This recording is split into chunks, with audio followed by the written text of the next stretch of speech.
Abre tu Biblia en el libro de Gálatas. Si no trajiste Biblia, puedes alzar tu mano y te pueden prestar una por esta mañana. Solo manténla alzada para que sepan y puedan ubicarte. Ábrela ahí en Gálatas capítulo 6. Esta mañana vamos a estar estudiando y terminando este libro. Ya este es creo que el mensaje número 15, si no mal recuerdo. Y si nos visitas por primera vez o llevas poco tiempo con nosotros en esta iglesia, estudiamos la Biblia así, verso por verso.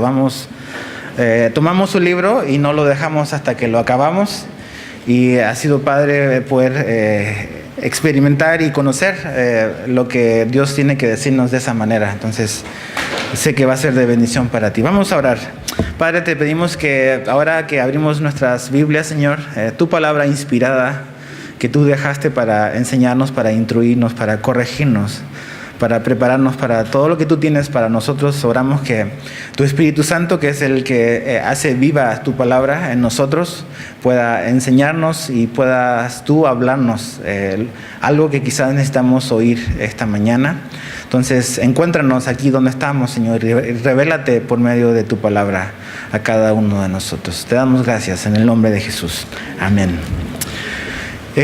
Hoy terminamos este libro, el libro de Gálatas, y cuando comenzamos decíamos de que este libro era un libro muy, muy importante, como cada libro de la Biblia, pero este libro, el libro de Gálatas, fue un libro que causó mucho impacto en la vida de muchos cristianos a lo largo de la historia.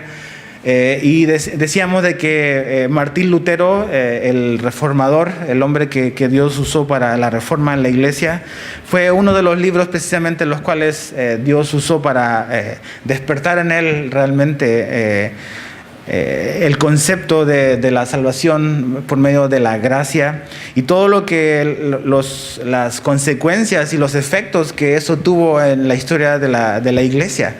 Entonces, Gálatas es un libro bien corto, realmente bien breve, como que en extensión, pero que tiene tantas verdades tan importantes, teológicas y doctrinales, donde vemos realmente el asunto de la gracia. Y decíamos que ese concepto estaba desparramado a lo largo de toda la carta.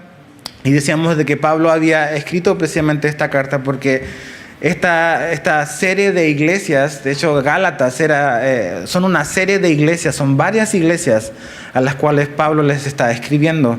Y lo que había ocurrido era que en estas iglesias se habían introducido falsas enseñanzas que le estaban haciendo creer a estos hermanos en la fe de que Jesús no era suficiente, de que la fe en Cristo no era suficiente, de que había que creer en Jesús, pero que también había que practicar una serie de cosas extras, como obviamente tenían que ver con la ley de Moisés, con la circuncisión, con ciertas dietas de alimentos y todas las cosas que los judíos practicaban, querían imponérselo a los gentiles, a los que no eran judíos.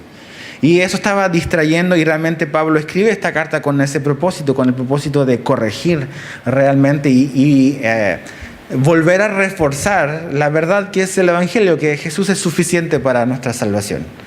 Que la fe, una fe genuina en Él, es lo que realmente es como respondemos a lo que Jesús vino a hacer al morir en una cruz por ti y por mí. Y que Él es suficiente, que ninguna otra cosa es necesaria. Realmente, simplemente responder en fe. Ahora, verso 11, vamos a leer el verso 11, vamos a leer del verso 11 hasta el 18 y vamos a ir así parte por parte explicando lo que el texto significa. Dice: mirad con cuán grandes letras os escribo de mi propia mano. Todos los que quieren agradar en la carne, estos os obligan a que os circuncidéis solamente para no padecer persecución a causa de la cruz. Porque ni aun los mismos que se circuncidan, dice, guardan la ley, pero, dice, quieren que vosotros os circuncidéis para gloriarse en vuestra carne. Pero lejos esté de mí gloriarme, sino en la cruz de nuestro Señor Jesucristo, por quien el mundo me es crucificado a mí y yo al mundo. Porque en Cristo Jesús ni la circuncisión vale nada, ni la incircuncisión, sino una nueva creación. Y a todos los que anden conforme a esta regla, paz y misericordia sea a ellos y al Israel de Dios. De aquí en adelante nadie me cause molestias, porque yo traigo en mi cuerpo las marcas del Señor Jesús. Hermanos, la gracia de nuestro Señor Jesucristo sea con vuestro espíritu. Amén. En esta parte es como la conclusión realmente de la carta. Pablo está concluyendo esta carta a estos hermanos y está en un momento donde él dice, ¿sabes qué? Yo he tomado la pluma con mi propia mano para empezar a escribirles esta parte de la carta. Y la costumbre era que en este momento o en esta época, las personas, los que eran como que tenían educación, tenían como escribas que escribían por ellos, como una especie de secretario. Alguien que iba redactando lo que ellos iban dictando. Y probablemente esa era la manera en que Pablo escribía sus cartas. Él estaba hablando y había algún ayudante que estaba como que transcribiendo al papel lo que Pablo estaba diciendo. Pero en este momento, como por ejemplo en la carta de los tesalonicenses, Pablo al final, en la segunda carta de Tesalonicenses, capítulo 5, él dice, ¿sabes qué? Yo de mi propia mano les estoy escribiendo esto. Y lo que estaba diciendo Pablo es básicamente, yo ahora agarré el papel y le dije a mi secretario, vete por un café, yo quiero terminar la carta y voy con mi propia letra a concluir. Y dice, con letra grande, así con letras capitales, por decirlo de alguna manera. ¿Te ha pasado a veces que cuando escribes algo y quieres enfatizar algo, le pones como que negrita al texto? O le pones algún color de fondo y el Word y empiezas así, parece como arbolito de Navidad, así como que todo luminoso para como enfatizar algo, ¿no? Y eso es lo que está haciendo Pablo al tomar el papel, al tomar la pluma y decir, ¿sabes qué? Yo voy a escribir esto. Es como un énfasis que él está haciendo. Está como enfatizando lo que él va a explicar o va a concluir esta carta. Y ¿sabes qué? Pablo amaba a estos cristianos. Los amaba. Y aunque es una carta que tiene corrección, pues finalmente es una carta que Pablo escribió por amor. Leía unos libros que descubrieron en la parte donde está toda el área de Galacia, ahora en la actualidad, que se hicieron excavaciones en tumbas de gente que vivió en el primer siglo y en el segundo siglo, y habían muchas tumbas que tenían el nombre de Pablo. Y muchos comentaristas dicen de que probablemente ese fue causa del impacto del apóstol Pablo, de que mucha gente le puso a sus hijos el nombre de Pablo, porque Pablo fue importante para los Gálatas. Y los Gálatas eran importantes para Pablo, porque finalmente les amaba, y Pablo invirtió su vida en esta iglesia, invirtió su vida en estos cristianos. Y cuando él empieza a ver de que estos hermanos estaban como que confundiendo sobre algo tan importante, de cómo es la manera en que somos hallados justos delante de los ojos de Dios, pues Pablo realmente tuvo que escribir esta carta para corregir ese error. Y ¿sabes qué es importante? A veces tenemos esta noción de, soy cristiano, creo en Jesús, no es tan importante todo lo demás, lo que crea. Sí es importante. A veces usamos la palabra doctrina y la gente dice, no me hables de doctrina porque la doctrina separa a la gente.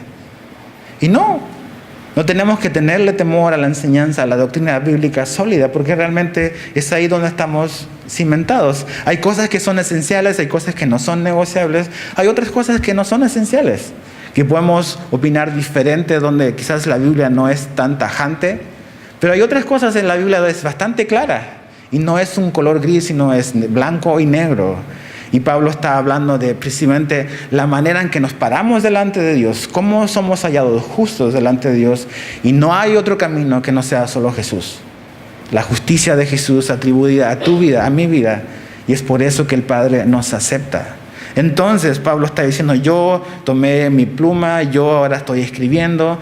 Probablemente está escribiendo en grande. Algunos dicen, ¿se acuerdan cuando vimos un par de semanas atrás de que decíamos de que probablemente Pablo tenía problemas a la vista, que tenía un problema a los ojos, de que por eso él dice, ustedes estuvieron dispuestos a incluso darme sus propios ojos si fuese necesario?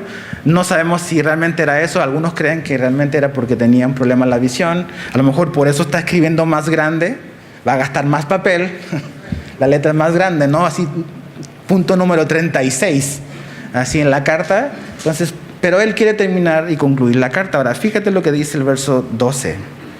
Todos los que quieren agradar en la carne, estos os obligan a que os circuncidéis, solamente para no padecer persecución a causa de la cruz, porque ni aun los mismos que se circuncidan guardan la ley, pero quieren que vosotros os circuncidéis para gloriarse en vuestra carne.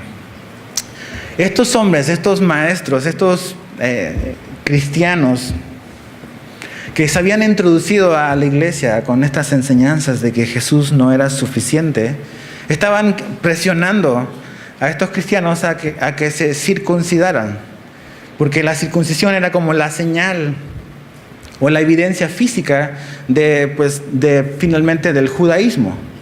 Ahora dice, estos hombres realmente eso es lo que andan buscando, que ustedes se circunciden. Ahora, acompáñame al capítulo anterior de Gálatas, capítulo 5, un capítulo antes, verso 2. Fíjate lo que Pablo dice ahí sobre esto.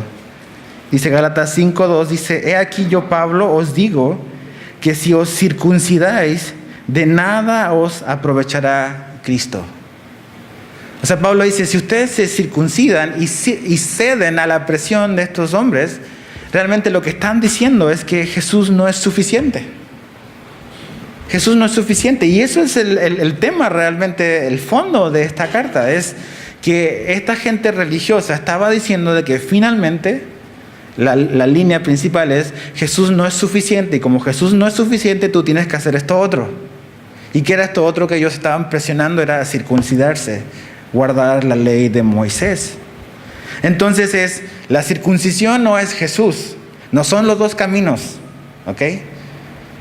La circuncisión no tiene nada que ver con Jesús. Son dos mundos diferentes, son dos caminos diferentes. El camino de la circuncisión es el camino de la ley de Moisés. Si la persona que se circuncidaba está obligado a guardar toda la ley, no solamente una parte, absolutamente toda.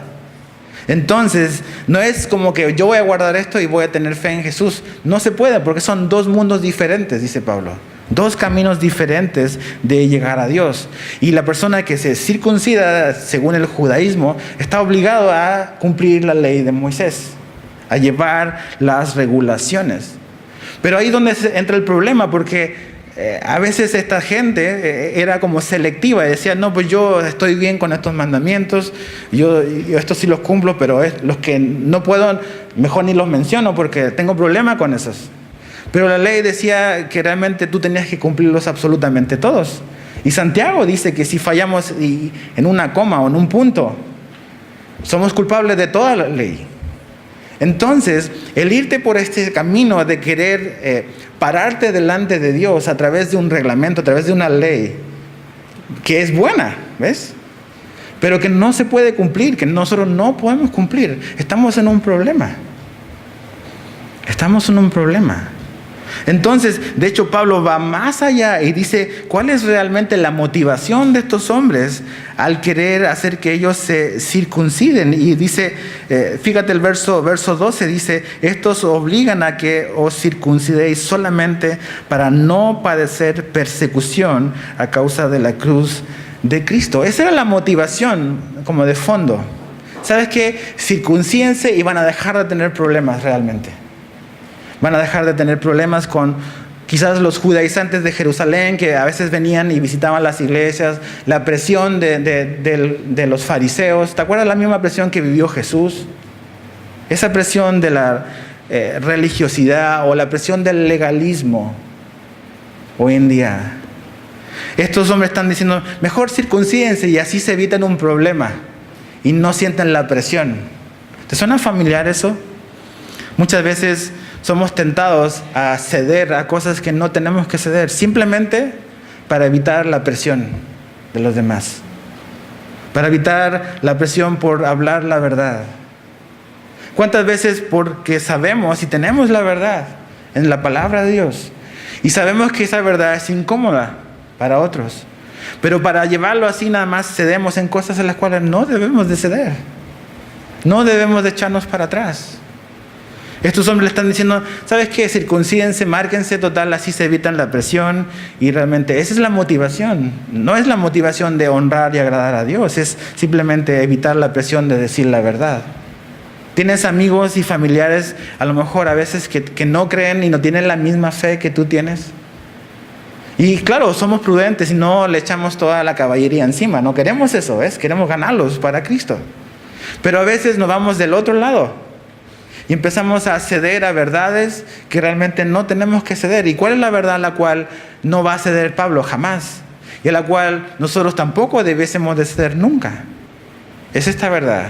Es que Jesús es suficiente para reconciliarnos con Dios. No hay nada más que sea necesario. Esa es la verdad del Evangelio. Que Dios tomó forma de hombre y se hizo como uno de nosotros. Se humilló a sí mismo tomando forma de hombre y forma de siervo. Y fue hasta la cruz. Y en la cruz nos reconcilió consigo mismo. Esas verdades, no podemos ceder a esas verdades. Cuando tú le hablas a alguien y le dices, ¿sabes qué? Jesús es el camino, la verdad y la vida. Generalmente te van a decir, los cristianos son de mente cerrada. Solo Jesús. ¿Y qué onda con todas las otras religiones? ¿Y qué onda con todos los otros caminos? Todos los caminos llevan a Dios. Y la Biblia nos dice eso. Sí, probablemente todos los caminos te van a llevar a Dios, pero no todos los caminos te van a llevar al cielo. Finalmente todos vas a llegar un día frente a Dios. Claro que sí. Pero la salvación solo la da Jesús. Entonces, ¿qué tan presionados a veces nos hemos sentido nosotros? Estos hombres, estos cristianos en Galacia, estaban siendo presionados a circuncidarse para no ser presionados. Pero ¿sabes qué? Yo creo que ya lo sabes. Si quieres vivir y quieres caminar con Jesús, tu vida va a ser presionada. O sea, yo no puedo pretender querer ser un discípulo de Jesús y evitar la presión del mundo. Es imposible. No podemos agradar al mundo y agradar a Dios. Entonces, ¿por qué a veces cedemos a la presión? Porque queremos agradar a los demás. Buscamos la aprobación de otras personas. ¿A poco no? A veces como que cedemos a cosas que no debemos de ceder porque queremos ser aprobados por otros. Y está bien como que ser afirmado, que alguien te afirme y como que te dé su aprobación. Pero finalmente lo que nos motiva y lo que nos da la seguridad es que tenemos la aprobación de Dios. Y que somos aprobados por Dios no por las buenas obras que tú y yo podamos hacer. Somos aprobados por Dios por la buena obra de Jesús en la cruz. Y al tú poner tu confianza en Él, Dios te ve así, como aprobado, como un hijo amado, como un hijo aceptado, como un hijo que es parte de su familia. Ahora, Jesús fue perseguido, ¿verdad? Fue perseguido por los religiosos de su época. Fue perseguido por la verdad que Él vino a revelar. Pero Jesús dijo que no solamente Él iba a ser perseguido, Jesús dijo que sus discípulos iban a ser perseguidos. En Juan 15:20, mira, acompáñame a Juan 15:20. El Evangelio de Juan, en el capítulo 15, verso 20. Juan 15:20. Dice, acordaos de la palabra que yo os he dicho. El siervo no es mayor que su Señor. Si a mí me han perseguido, también a vosotros os perseguirán. Si han guardado mi palabra, también guardarán la vuestra. Y Jesús dice, el siervo no es más grande que su Señor. O sea, nosotros no somos más grandes que Jesús. Si Jesús, por vivir el mensaje que Él predicaba, fue perseguido, Jesús dice, ustedes que son mis seguidores, no pueden esperar algo diferente a esto. Pero eso no nos gusta. Es completamente opuesto al mensaje de la prosperidad que hoy en día se predica en muchos lugares. Jesús nos dice, ustedes quieren caminar y quieren vivir la vida cristiana, quieren ser discípulos míos. Dice, ustedes no pueden esperar que lo que yo viví o lo que yo pasé no lo vayan a pasar ustedes o nosotros. Porque no somos más grandes que Él, ¿ves? Y si Él pasó por eso, créeme que tú y yo lo vamos a pasar. A lo mejor vivimos en un país como México y le damos gracias a Dios que no somos perseguidos religiosamente como en otros lugares del mundo. Pero sabes que eso no quiere decir que en tu trabajo no seas perseguido. Ay, ya llegó el cristianito, el amén, aleluya. Y ahí sí, y te empiezan a ver feo. Y te esfuerzas y tratas nomás de dar un buen testimonio, pero como quiera te van a andar molestando. Ahora otros son de la secreta, nadie sabe. ¿Ves? Pero yo me preocuparía. Si no estoy incomodando a nadie, ¿estoy viviendo el Evangelio? Si mi vida no incomoda a nada, no digamos mis palabras, ¿ok? Porque mis palabras pueden incomodar a muchos a veces. Pero mi manera de vivir, tu manera de vivir, ¿incomoda a la gente que te rodea o no? Algunos van a ser incomodados por la manera en que vivimos, porque queremos honrar a Jesús. Pero otros no van a ser incomodados, van a ser atraídos por Jesús, a Jesús. ¿Ves? Y esa es nuestra fe. Pero ¿sabes qué? Vamos a ser presionados. Estos cristianos, volviendo ahí a Gálatas, estaban siendo presionados a circuncidarse. Y muchas veces es lo que hacemos. Evitamos el conflicto y cedemos a la presión. Y ¿sabes qué? Piensa y medita en esto. El mundo ama la espiritualidad, pero odia la cruz. Tú ves hoy en el mundo y todos quieren ser espirituales. ¿Ves cuántos libros espirituales se venden en las librerías seculares? Deepak Chopra, la Oprah Winfrey. Y muchas cosas que hablan de espiritualidad así en general y son súper ventas. Pero tú hablas de la cruz y eso ofende a la gente. Lo ofende. ¿Sabes por qué? Porque la cruz es eso, es una ofensa para nosotros. Porque nos está diciendo que tú y yo somos pecadores. Por eso Jesús tuvo que morir. Y eso no nos gusta, porque creemos que somos buenos, ¿ves? Tú le preguntas a una persona y dices, ¿te consideras una buena persona? La mayoría te va a decir sí. Y no lo somos, ¿ves? Ahí está el problema, no somos buenas personas. No somos buenas personas de acuerdo al estándar que Dios pone. Y por eso la cruz es una ofensa. Porque vemos a un Dios que toma forma humana para venir a perdonar a nuestra ofensa grave en contra de Él. Y nos invita a venir a la cruz para recibir su perdón, para recibir lo que Él nos vino a dar. El mundo no ama la cruz, el mundo odia la cruz. Ama toda esta cosa ambigua de espiritualidad, de religiosidad, pero tú le hablas de Jesús a alguien y luego a veces pintas una raya. Hablaba este hombre, Josh McDowell, un autor muy, muy famoso, a lo mejor has oído hablar de él. Y contaba en el prólogo de un libro que se llama Más que un carpintero. Él decía que iba, creo que en Londres, iba a algún evento y tomó un taxi y iba platicando con el chofer, hablando de Dios, y el chofer así súper buena onda, y sí, Dios acá. Pero el momento en que Josh McDowell usó el nombre Jesús, ¡pum!, el chofer se cerró. Porque ya personificas a Dios en una persona, ¿ves? Ya no es este Dios buena onda cósmico que nadie sabe quién es. Ya es una persona real, de carne. Entonces, vamos a ser presionados. Vas a ser presionado si quieres seguir a Jesús. Y estos hombres, volviendo ahí a Gálatas 6, dice Pablo, adivinen qué, muchachos, o hermanos. No dice muchachos.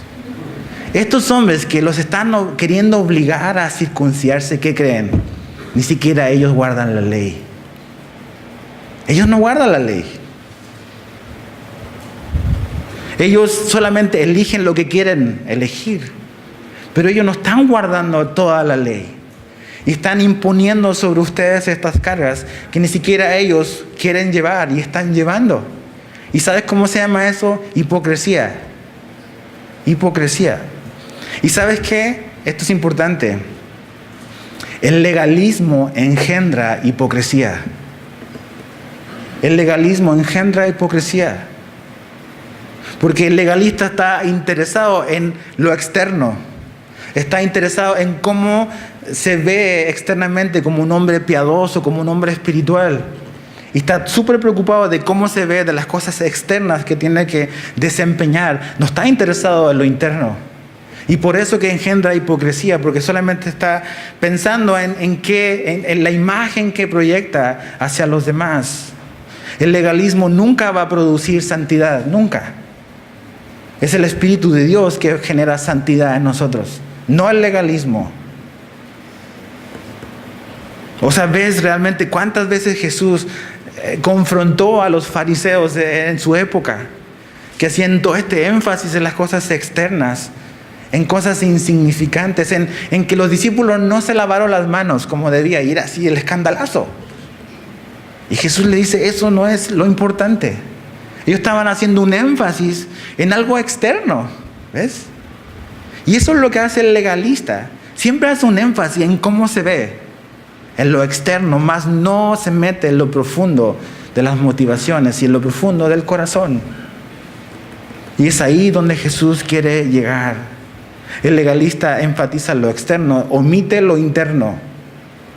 Y cuando tú y yo estamos haciendo eso, cuando estamos presionando a la gente, cuando estamos queriendo impresionar también a la gente por nuestra apariencia de piedad, y estamos enfatizando los cambios externos antes que lo que ocurre a nivel de corazón, estamos siendo legalistas.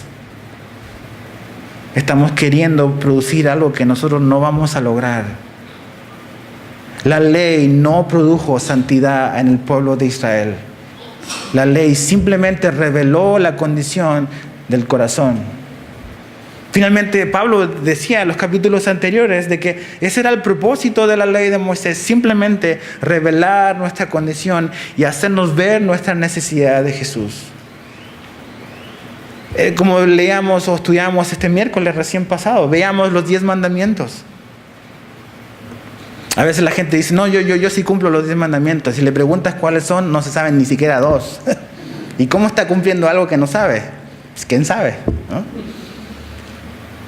Y ves los 10 mandamientos y dices, oh, sí, amarás a Dios y no te harás dioses ajenos. No, todos los mandamientos, léelos. Éxodo, Deuteronomio. Y Pablo era así como era un fariseo. ¿Te acuerdas de Pablo, Saulo? Y él dice, cuando está hablando en Romanos, dice, ¿sabes qué? No fue hasta que llegué al último mandamiento, cuando dice no codiciarás, que me di cuenta que yo tenía un problema con eso. Y la ley, eso fue lo que provocó, me reveló mi corazón codicioso. Y ese es el propósito de la ley de Dios, mostrarnos nuestra condición. Es un espejo que nos muestra, es un termómetro que revela la condición, pero nos lleva ¿a dónde? A la solución. Y la solución es Jesús. Pero el legalista, no, el legalista quiere lograr un cambio externo, un cambio de apariencia. Omite lo privado, lo oculto del corazón y se enfatiza en lo de afuera. Pero lo que realmente debe de ocurrir es un nuevo nacimiento. Un nuevo nacimiento, un nacimiento espiritual. Es como Nicodemo. Esa conversación que Jesús tiene con él en Juan. Y le dice, no, es que tú tienes que nacer de nuevo. Y Nicodemo se queda en el plano de lo externo. ¿Cómo un hombre tiene que nacer de nuevo? Físicamente, volver al vientre de la mamá. Nicodemo está perdido, ¿ves? Piensa que es algo externo, algo... Y no, y Jesús está hablando de algo de dónde, algo interno.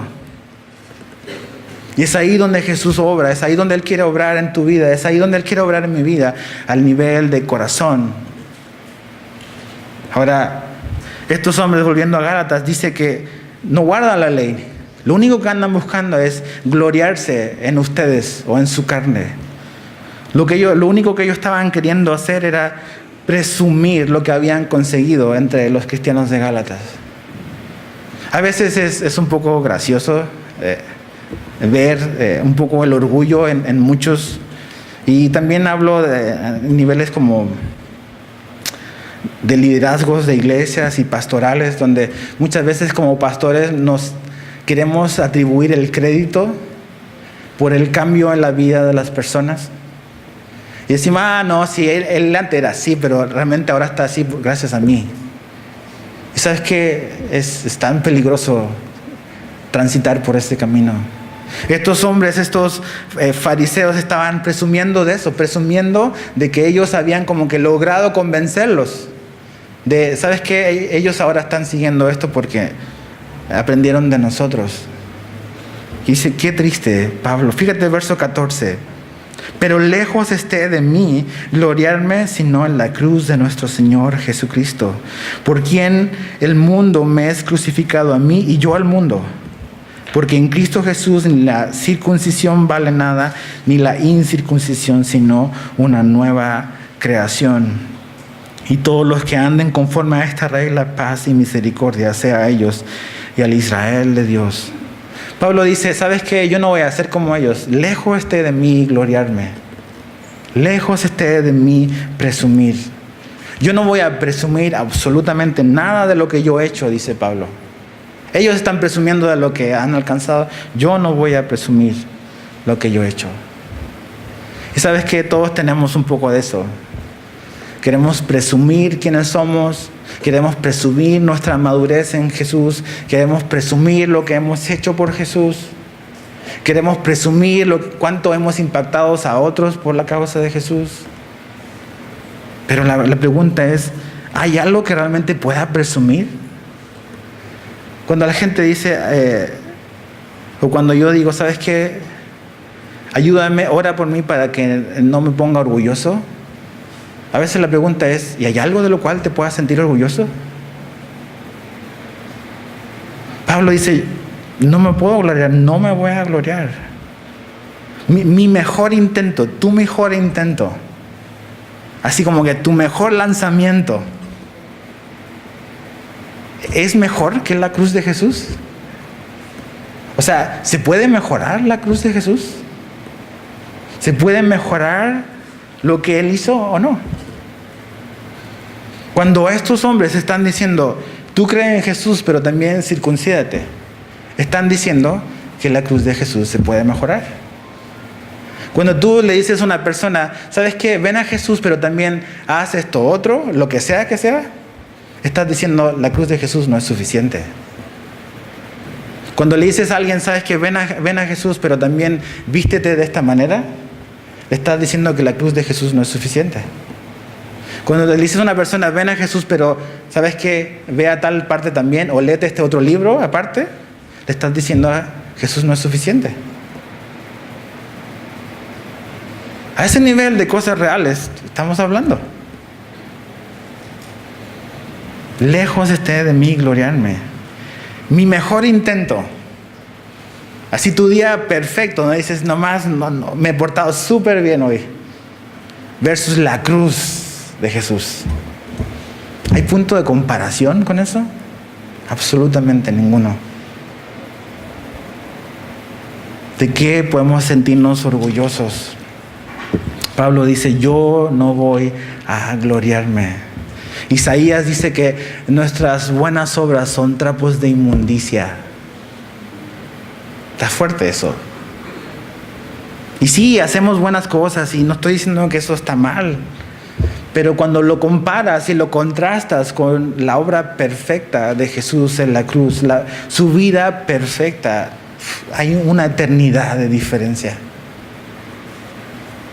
Y a veces muchos cristianos están cansados y áridos y secos espiritualmente porque están en un constante batallar y un constante esforzarse en el hecho de querer agradar a Dios. Y sí, es nuestro deseo agradar a Dios. Queremos agradar a nuestro Dios. Pero no lo agradamos para su aprobación como para la salvación. Tu salvación, mi salvación, no tiene nada que ver con lo que tú hayas hecho. Y tiene todo que ver con lo que Jesús hizo por ti.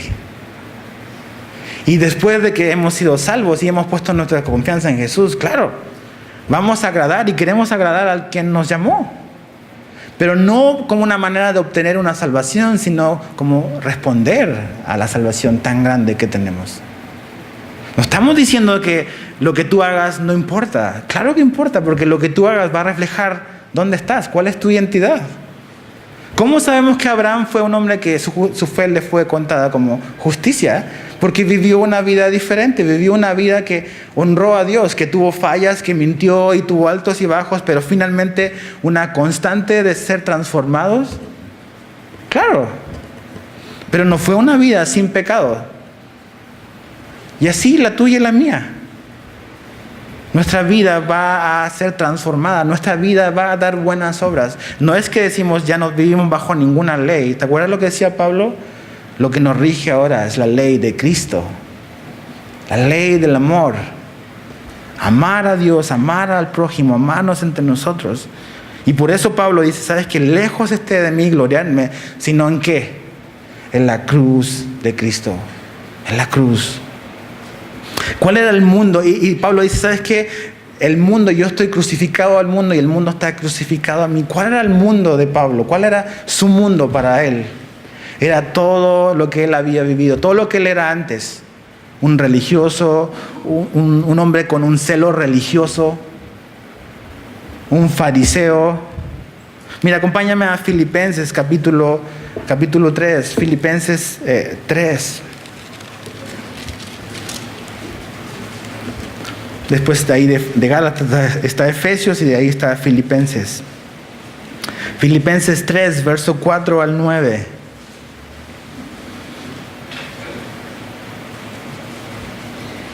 Dice, aunque yo tengo también de qué confiar en la carne. Si alguno piensa que tiene de qué confiar en la carne, yo más. Circuncidado al 8º día, del linaje de Israel, de la tribu de Benjamín. Hebreo de hebreos en cuanto a la ley, fariseo. En cuanto a celo, perseguidor de la iglesia. En cuanto a la justicia que es en la ley, irreprensible. Pero cuantas cosas eran para mí ganancia, las he estimado como pérdida por amor de Cristo. Y ciertamente aún estimo todas las cosas como pérdida por la excelencia del conocimiento de Cristo Jesús, mi Señor, por amor del cual lo he perdido todo y lo tengo por basura para ganar a Cristo y ser hallado en Él, no teniendo mi propia justicia que es por la ley, sino la que es por la fe en Cristo. Todo su mundo, todo el mundo de Pablo, de Saulo, todo este mundo religioso, dice, ¿sabes qué? Ese mundo se acabó para mí. Y yo estoy muerto para ese mundo y ese mundo está muerto para mí. Ningún acto religioso te va a dar la libertad que solo Jesús te puede dar. Ningún acto religioso, ningún ritual religioso te va a dar la libertad que solo la fe en Jesús te puede dar. Créeme, y Pablo lo probó todo. Y todo ese mundo de reglas, de la ley y todas esas cosas, no hicieron ningún cambio en Pablo. Fue hasta que Jesús se le apareció camino a Damasco que su vida cambió. Y eso es lo que predicamos, y eso es lo que creemos, y eso es lo que queremos para cada uno de ustedes, para nosotros. Si aún no ha ocurrido en tu vida, tú necesitas tener un encuentro con Jesús. Un encuentro real. Él quiere revelarse a tu vida, revelarse a nuestra vida. Él quiere cambiar nuestra vida. Y es Él el que va a cambiar nuestra vida, no una serie de reglas. No una serie de restricciones que digan no hagas esto otro. Ok, pero entonces ¿qué hacemos? Algo debe de ocurrir en nuestro corazón y es cuando Dios viene dentro de tu vida y produce vida y da vida como resultado. Pero es Jesús. El legalismo que vivió Pablo lo tenía completamente vacío. Y si te quieres ir por ese camino de reglas, de no hacer esto otro, y no de una relación de amor con Dios, vas a terminar así, vacío, seco. ¿Por qué? Porque estás buscando o estamos buscando en algo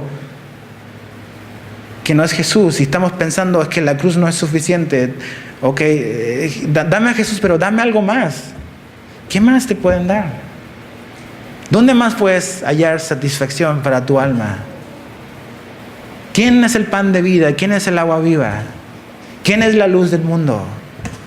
Jesús. Deja de buscar en otro lugar. Ahora, la cruz de Cristo, la cruz lo afectó todo. Por un lado, la caída del hombre afectó toda la creación, pero la cruz de Jesús también afecta a todo. La pregunta es, ¿la cruz de Jesús ha afectado tu vida? ¿Jesús en la cruz ha influido en tu vida, ha cambiado tu vida o no? O sigo viviendo esperando algo que en algún momento algo puede surgir o algo puede pasar para cambiar. ¿La cruz ha afectado tu vida o no? Y fíjate lo que dice Pablo, dice que ni la circuncisión ni la incircuncisión tiene algún valor, sino una nueva creación. El legalismo pretende abrirse camino hacia Dios a través de sus buenas obras.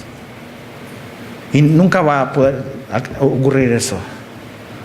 Ninguna liturgia, ningún ritual te va a poder abrir camino hasta Dios. Cantábamos hace un rato que Él abrió un camino, un nuevo camino. Jesús abrió un nuevo camino. Jesús, cuando estaba en la cruz, dijo: consumado es. O sea, Jesús estaba diciendo que todo lo que tiene que ver con la salvación del hombre ya está hecho. No hay nada más que es necesario hacer, simplemente responder a lo que Él ha hecho, a la invitación que Él nos está dando.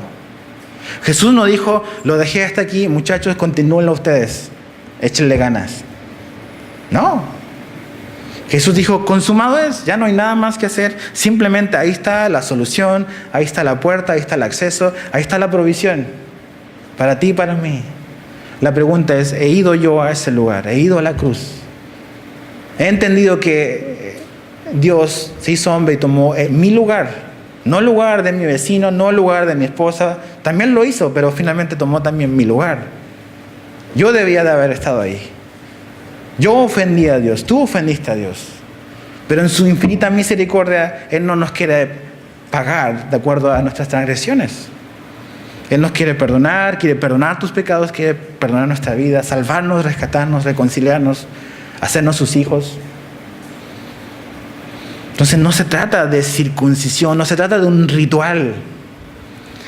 Tenemos la tendencia a realmente a idolatrar cosas rituales, cosas así. Y no se trata de eso. Se trata, dice Jesús, o Pablo dice, de una nueva creación. Y créeme que Saulo los practicó todos, ¿ves? Y presumía de eso. ¿Y dónde estaba? ¿Cómo estaba? ¿Era un hombre lleno de amor? Era un hombre lleno de odio, que perseguía a los que pensaban diferentes, perseguía a la iglesia. Y era un hombre orgulloso. Eso es lo que produce el legalismo, es sentirte superior a los demás por lo que haces y por lo que no haces, y porque tú haces mejor que los otros. Cuando realmente nos damos cuenta de quiénes somos, nos hace humildes, entendemos la gracia y entendemos que finalmente Dios nos acepta no por lo bueno y malo que hagamos, sino por Jesús. Todo orgullo, toda presunción queda a un lado. No tenemos nada de qué presumir, simplemente disfrutar de su amor. Nueva creación. De eso se trata, ¿sabías? Una nueva creación. Lo que está diciendo aquí Pablo, ¿sabes qué es? Jesús vino a morir en la cruz y a dar luz a un nuevo mundo.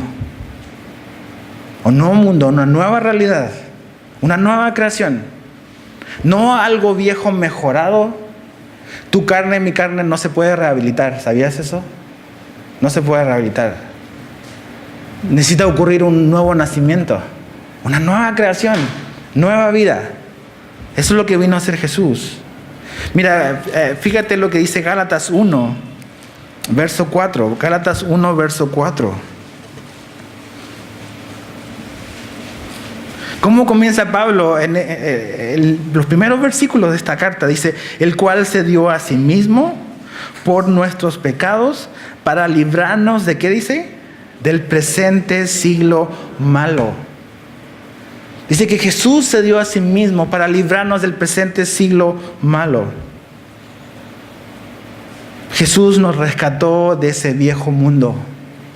Un viejo mundo gobernado por el pecado, gobernado por la carne, gobernado por la muerte.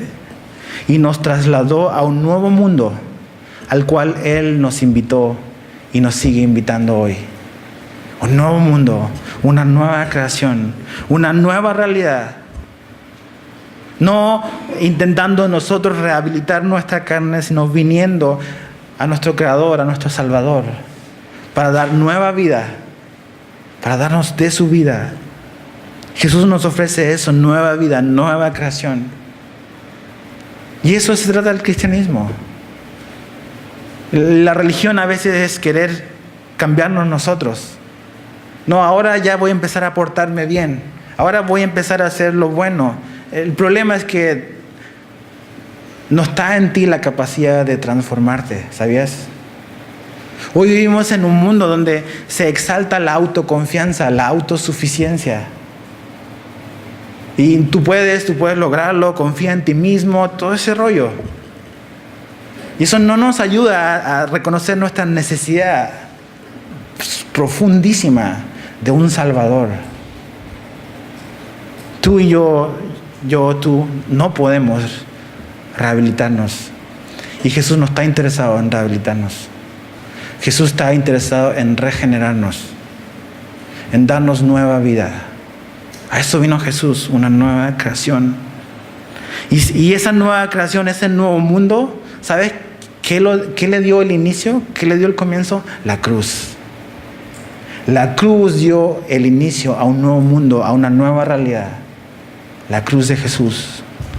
Y esa nueva creación y ese nuevo mundo, tú y yo tenemos acceso únicamente a través de la cruz de Jesús. Solamente a través de Jesús. No hay cambio posible en tu vida que sea verdadero y prolongado e interno aparte de Jesús. No lo hay. Si tú intentas de ir por cualquier otro camino, vas a solucionar un problema, pero vas a generar otro en otra parte. Vas a tapar el hoyo aquí y se va a abrir por otra parte. Pero si tú vienes a Jesús, Él no está en el negocio del bacheo. ¿Sabías? Él no está bacheando las calles. Él quiere hacer las calles nuevas. Él no está en el negocio de tapar hoyos en tu vida. Él está en el negocio de darte una nueva vida. Eso es lo que Él quiere. Ahora la pregunta es, ¿hay evidencia en nosotros de un cambio en la vida? ¿Hay evidencia en nuestra vida de que tenemos una nueva vida? No una vida perfecta. No estoy diciendo que ahora es miel sobre hojuelas. No. Tú y yo sabemos que no es así. Vivimos todavía en un mundo caído, todavía tenemos la carne, ¿ves? Pero tenemos al Espíritu de Dios morando en nosotros. Lo tenemos al lado, lo tenemos en nosotros, lo tenemos sobre nosotros, que va a producir cambios en nosotros. Entonces la pregunta es, ¿hay cambios, hay evidencias de esa nueva vida en tu vida? Y no necesitas responderme, es algo autoexaminación. Tenemos que probar. Si no hay evidencia alguna, la pregunta es, ¿realmente has nacido de nuevo? No estoy diciendo que un día hiciste una oración. Qué bueno que la hiciste. Pero una oración no significa que tu vida necesariamente va a cambiar. Jesús dijo, ven, sígueme. Jesús dijo, toma tu cruz, sígueme todos los días. Entonces, ¿cómo termina Pablo? Fíjate, dice, de aquí en adelante nadie me cause molestias. Ya déjenme de molestar. Ya estoy cansado. Este asunto de los judaizantes y todo el rollo ya no me interesa, por favor. Está bueno como para un letrero en la puerta. De aquí en adelante nadie me cause molestias. Pero el problema es que nosotros no tenemos la segunda parte. Porque yo traigo en mi cuerpo las marcas del Señor Jesús. ¿Cuáles son las marcas? La palabra es estigmata. Y algunos han querido como espiritualizar y que a Pablo se le aparecían estas marcas. No está hablando de eso. Las marcas que tenía Pablo eran las marcas de la persecución por causa de Jesús. Puedes leer, lo tengo aquí anotado, 2 Corintios 6. No ahora. 2 Corintios 11. Y vas a ver todo lo que pasó Pablo por ser fiel al mensaje del Evangelio. Esas son las marcas que él llevaba. ¿Cuáles eran las marcas que llevaban los judaizantes? Solo la circuncisión. Pero Pablo llevaba las marcas de haber sido golpeado, de padecer naufragio, todo lo que él pasó. La pregunta para nosotros es, ¿qué marca llevamos nosotros por el mensaje que estamos viviendo? ¿Llevamos alguna marca? Y no me refiero a externa. ¿Cómo nos ha marcado el Evangelio que estamos predicando? ¿O cómo nos ha marcado el Evangelio que estamos viviendo? ¿Llevamos alguna marca, alguna evidencia que diga, ¿sabes qué? Esto es resultado de la fidelidad a Jesús. Y me gusta cómo termina la carta. Dice: hermanos, la gracia de nuestro Señor Jesucristo sea con vuestro espíritu. Este libro comienza con la gracia y termina con la gracia, porque de eso se trata. Inicia y termina con la gracia. ¿Por qué? Porque Jesús proveyó una salvación completa y perfecta para ti y para mí. Puedes tener la confianza de, al venir a Jesús y depositar tu fe en Él, que eres aceptado, eres amado, eres su hijo. Y Jesús comenzó una buena obra en ti y Él va a ser fiel en terminar lo que inició en tu vida. Eres aceptado. Y este nuevo mundo del cual Jesús dio inicio es un mundo que se mueve en la esfera de la gracia, no en la esfera de la ley. Nunca te olvides de eso. La iglesia, nosotros, nos movemos en un mundo de gracia, no en un mundo de legalismo. Si tú estás batallando con algo, estás luchando con algo, queremos darte la bienvenida a esta iglesia. No queremos correrte de esta iglesia. Eso no es la iglesia. La iglesia es un grupo de personas que hemos sido bienvenidos por Jesús, donde Él ha limpiado muchas cosas y nos ha cambiado y está en el proceso de cambiar otras también. Pero el proceso no ha terminado, ¿ves? Y queremos en esta iglesia movernos en ese ambiente, en el ambiente en el cual Jesús se mueve, el ambiente de la gracia. Pero no solamente este nuevo mundo, esta nueva realidad se mueve en la esfera de la gracia, también se mueve en la esfera del Espíritu Santo. El Espíritu Santo es el que te va a capacitar, el que me va a capacitar a mí para vivir bajo el estándar de esa nueva realidad. Es el Espíritu de Dios morando dentro de nosotros el que nos va a llevar a vivir una vida que glorifica a Dios. Nos va a llevar a practicar y a aplicar las enseñanzas de Jesús. Porque yo creo que ya te diste cuenta. Tú y yo no podemos solamente con nuestras buenas intenciones. Necesitamos al propio Dios obrando en nosotros, cambiando nuestra vida para que Él nos lleve a vivir esa vida diferente. Mira, acompáñame al Salmo 51 y con eso quiero terminar. Salmo 51. Y con esto terminamos.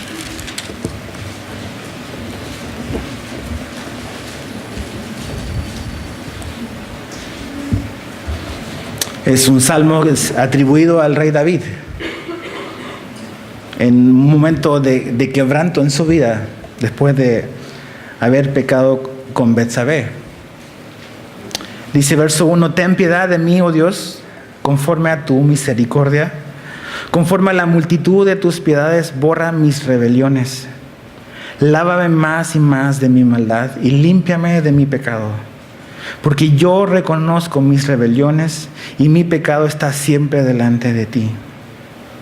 Contra ti solo he pecado y he hecho lo malo delante de tus ojos, para que seas reconocido justo en tu palabra. Y he tenido por puro en tu juicio, He aquí, en maldad he sido formado, y en pecado me concibió mi madre. He aquí, tú amas la verdad en lo íntimo, y en lo secreto me has hecho comprender sabiduría. Purifícame con hisopo, y seré limpio. Lávame, y seré más blanco que la nieve. Hazme oír gozo y alegría, y se recrearán los huesos que has abatido.